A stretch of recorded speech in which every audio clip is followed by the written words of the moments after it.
All right, I want to, well, shalom. Let me at least greet you guys first. Shalom, welcome, Mishpachah, friends, family, and Messiah. I have to thank Tin Hafe for first finding this video that Gail Riplinger had put out, and it was put out in 1998.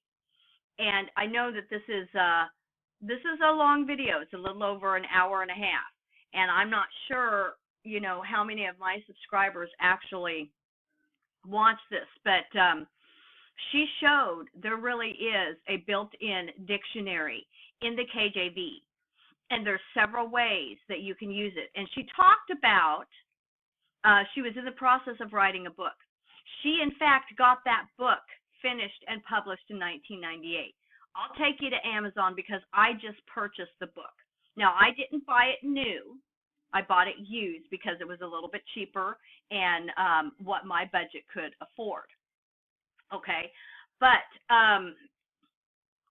for those, and especially some of the words she went over, and remember, this was recorded in 1998, were words that other channels are saying are new words, hence the Mandela effect. No, that is a lie from the pit of hell. Okay, so it would behoove you all to either go to Tin Hafe's channel, and it's the same exact video, or you can watch mine. Either one, we both put this up for our viewers to understand there really is a built-in dictionary. And praise God that he showed this to Gail. Now, I'm not sure, maybe somebody even before Gail discovered this, but for whatever reason, she's the one that brought it forward. Okay, now for those of you that read other translations, her claim is that you don't have this built-in dictionary like in the New King James, the NIV, and I would assume that would include like the NASB and your other translations. Okay, well, she's done a lot of research, so I am taking her word on that at face value. Those of you that read other translations, what you probably want to do to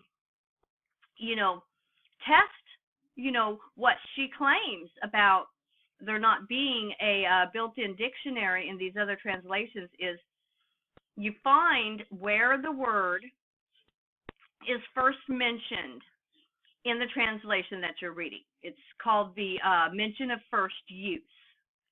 Okay, and you can go to like Blue Letter Bible, and let me just go there and I'll show you kind of how you can do this, and it'll show up in how many times this word is used in the KJV and different translations. Okay, so I'm here at Blue Letter Bible, and one word that I'm not familiar with is assayed. Okay, so it occurs 4 times. Okay, well, your first mention, the first time that the word is used is in Deuteronomy 4:34. Okay, so what she is saying is that in this verse you find the definition of the word. Okay, so, or hath God assayed to go and take him, a nation, from the midst of another nation, by temptations, by signs, and by wonders, and by war, and by a mighty hand, and by a stretched out arm, and by great terrors, according to all that the Lord your God did for you in Egypt before your eyes. Okay, well, she compared with the Oxford English Dictionary. Well, what I did, because I think the Webster's Dictionary is pretty close, okay? So the 1828 is a really good edition. It's from the year 1828. Okay, so the American Dictionary says that assayed means examined, tested, proved by experiment. Okay, well, let's go back to the verse. So in the dictionary, it said examined, tested by experiment. Okay, well, look what we have right here. Okay, temptations by signs and by wonders. This pretty much gives us the definition of what assayed means. But let's go to our Strong's word here. Here's assayed. Let me show you what the Hebrew Strong's says. Okay, 2 times it's used assay. To test, try, prove, tempt, assay, put to the proof or test. Okay, to test, try, prove, tempt. Okay, so it's not that different from this: examined, tested, proved by experiment.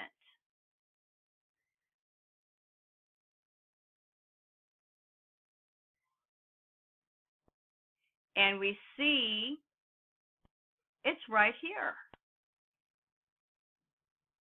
Right here, you have the definition of what this word is. And this is just one example, okay? And so for those that read other translations, you want to go to the verse where it's first mentioned in your translation and see, test this out. Test Gail out, okay? Does it give you the dictionary meaning? Because this lets me know, by testing temptations by signs and by wonders, and then if you want to check with the dictionary or, check with the Strong's, you can do that. But if you didn't have any other means of knowing what a word meant, the KJV has got it built in. Now, is that just coincidence or is that God? That's absolutely God. Okay, now let me show you the book that she wrote. Okay, it's called The Language of the King James Bible. You can get it in paperback for about $27 new. I paid like a little less than $7. You've got, 23 used from $2.75. I'm signed up for Prime, for Amazon Prime, to get free shipping. So, those of you that use Prime, or shipping, I didn't see to be any more than like $3.99. Okay, well, let's read about this, okay? So the Language of the King James Bible by Gail Riplinger demonstrates the precision and power of the KJV. This book reports on recent research from Harvard University, which concludes that the authorized version, the KJV, emerges from comparison with 20th century versions as more attractive and more accurate. And you see that on page 135. Now remember, this was written in 1998, okay? Even the secular world can spot a counterfeiter. The publishers of the New King James Bible have been charged with fraud by the Securities and Exchange Commission. They are now paying nearly $400,000 in fines. You'll see that on page 127. This book helps you discover the KJV's built-in dictionary. It also proves that, unlike new versions, the vocabulary of the KJV is precise, internationally recognizable, and contains powerful sound symbolism to communicate meaning. It reveals the discovery of the world's oldest New Testament fragment, which proves that the KJV is correct and the new versions are wrong. Also exposed are the corrupt Dead Sea Scrolls and lexicons used to create the TNIV, NIV, ESV, New King James, HCSB, and the NASB. Okay, so learn how the King James Bible contains God's built-in dictionary, defining each word in its context using the very words of the Webster's and Oxford English dictionaries. The King James Bible has a vocabulary and reading level which slowly builds progressively from Genesis to Revelation. The King James Bible uses words with the appropriate sound symbolism. It has a vocabulary that phonically fulfills the Bible's own description of itself as powerful. The King James Bible is the only exactant access we have to the pure language lexicons of the 16th and 17th centuries. The King James Bible gives a transparent view of the Greek and Hebrew vocabulary, grammar, and syntax.